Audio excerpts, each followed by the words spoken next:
Segala pujian dan syukur kita sampai pada hari Jumaat ini di penghujung tahun 2020. Kita diberi oleh Allah kehidupan, dan dalam hidup ini masih ada iman di dalam dada yang menggerakkan kita menuju masjid.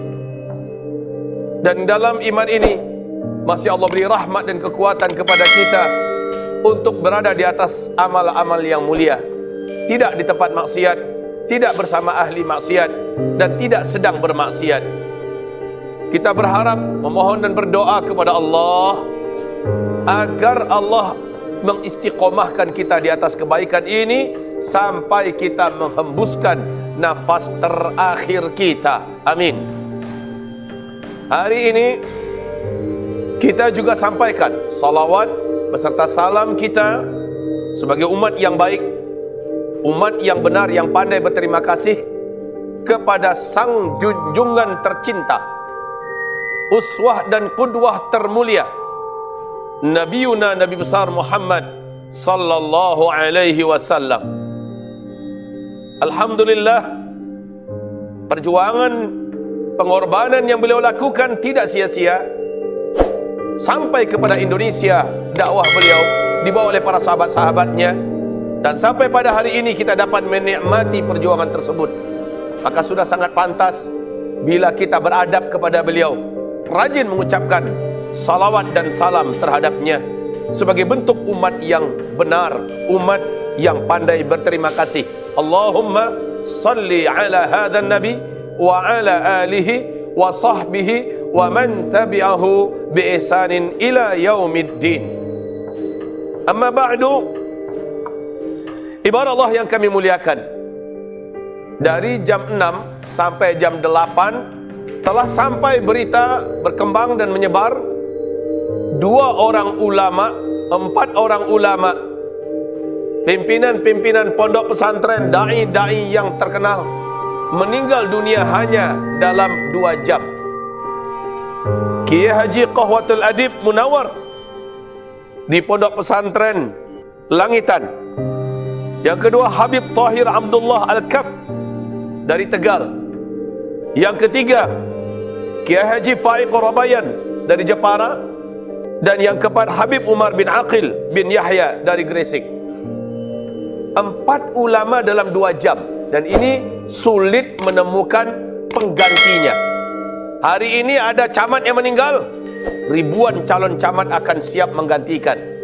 Hari ini gubernur meninggal, antri orang bahkan dengan cara apapun bisa menduduki posisinya.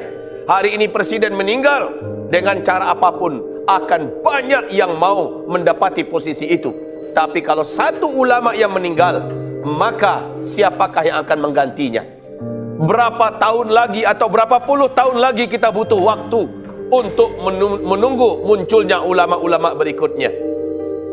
Dari bulan Februari sampai bulan November, 92 orang ulama lurus yang telah Allah wafatkan dari Republik Indonesia ini.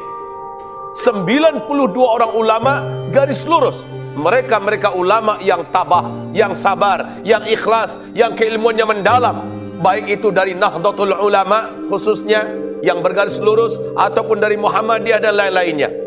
Bahkan yang terbaru, 2 orang ulama besar Saudi beberapa hari belakangan meninggal dunia. Saudara-saudaraku, susul menyusul, sekarang ini ada beberapa kiai kita, ada beberapa ulama kita yang sedang dalam kondisi berat, bahkan ada yang kritis. Para ulama Allah ambil dalam waktu yang sangat berdekatan. Saudara-saudaraku, dengan krisis Suriah yang ada, para ulama-ulama kelas dunia meninggal dunia dengan cara dibunuh. Di Yaman dengan huru-hara dan kekacauan sekarang, tidak sedikit masyayikh di sana yang meninggal dunia karena tua, karena sakit, dan banyak yang dibunuh. Di Arab Saudi, penangkapan besar-besaran terjadi kepada para alim ulama. Maka dalam hadis riwayat Imam Bukhari, Rasulullah sallallahu alaihi wasallam bersabda, "Innallaha la yaqbidul ilma intiza'an." Sesungguhnya Allah Subhanahu wa taala tidaklah akan mengangkat ilmu ini secara satu kali cabut. Tidak demikian. Tetapi Allah Subhanahu wa taala akan mengangkat ilmu dari manusia yantazi'uhu minan nas walakin yantazi'uhu biqabdil ulama. Ini hadis sahih Bukhari Muslim, lafaznya bimautil ulama, dengan kematian para alim ulama. Kemudian ibarat Allah yang kami muliakan, di dalam hadis lafaz Bukhari saja biqabdil ulama. Jadi qabdil ulama itu dengan dua pengertian. Para ulama-ulama yang benar ditangkap-tangkapin dan dibungkam mulutnya. Dia tidak bisa lagi menyampaikan dakwah, dia tidak bisa lagi memberikan fatwa, dia tidak bisa lagi menjelaskan halal dan haram. Sementara di Sahih Bukhari Muslim bimautil ulama, dengan kematian para ulama. Ada dua cara Allah menjadikan ilmu itu tercabut. Pertama, para ulama-ulama yang lurus ditangkap-tangkapin. Yang kedua, bimautil ulama, dengan kematian para ulama. Dan Nabi juga sudah menyebutkan bahwa nasib para ulama dari umatku nanti adalah ulama'u ummati ka'ambiya'i Bani Israel. Ulama umatku seperti nabi-nabi Bani Israel. Kita tahu sejarah nabi-nabi Bani Israel, ditangkap, disiksa, dibunuh, diusir. Ini nasib para nabi-nabi Bani Israel. Fariqan minhum, sebagian dari mereka kamu dustakan, dan sebagian yang lain kamu bunuh mereka. Ini yang dilakukan oleh Bani Israel kepada para nabi-nabi yang Allah utus di tengah-tengah mereka. Dan nasib ulama-ulama dari umatku, kata Rasulullah, akan senasib seperti para nabi-nabi daripada Bani Israel. Bila dirayu tidak mempan, bila diiming-imingi jabatan tidak tembus, bila diiming-imingi dengan dunia tidak berhasil, bila dirayu dengan wanita tidak kena, maka kemudian diberikan intimidasi, ditekan, dibenci, difitnah, dimusuhi. Kalau bisa terusir, nggak bisa juga diusir, dibunuh. Ini adalah langkah-langkah mereka yang Allah sebutkan dalam surah Al-Anfal, bahwa orang-orang kafir itu sangat ingin menangkap kamu, mengeluarkan kamu, membunuh kamu. Ini adalah suatu sunnatullah. Tapi di akhir zaman istimewanya, Allah istimewakan lagi dengan cepatnya para ulama-ulama ini meninggal dunia. Ibarat Allah, hamba-hamba Allah yang kami muliakan, ma'adhanallah, ketika kita melihat kondisi yang semakin genting ini, maka apa yang harus menjadi buah renungan fikiran kita? Apa yang mesti tersemat dalam hati kita? Padahal kita sadar, seperti yang dikatakan,